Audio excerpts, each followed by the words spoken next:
Okay, so you know how in the beginning God created the heavens and the earth. The earth was formless and empty, and the darkness covered the deep waters, and the Spirit of God was hovering over the surface of the waters. Then God said, "Let there be light," and there was light. And God saw that the light was good. Okay, that's the beginning. God made the world. He was making the world. He spoke it into, not existence, but like His Spirit was there. So that means that's why it was so powerful, and that's why it was so, because His Spirit was working, right? Same thing. So how when we like speak, we're not only speaking and we're not only alive on our own breath or from the universe or the spirits.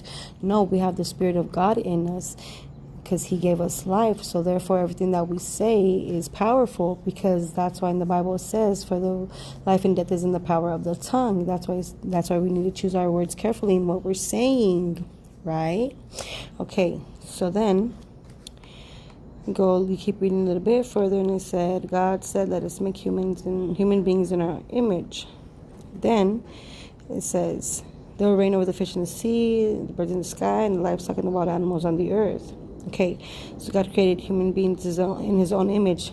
That means that when God was creating the world, and then He created humans, and then God gives dominion to the humans over every living creature on the earth, right? Okay, so we are the only creation that God created that look like Him. We are the only ones who are made in His image.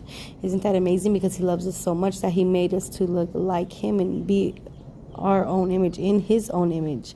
Isn't that beautiful and amazing? Like, God, that's awesome. So then you go down here and it says the man and woman in Eden, and He tells them not to eat of the fruit of the tree of the fruit of the good knowledge of good and evil. So then here comes the sneaky, conniving, and it says the shrewdest one of all, right? The snake.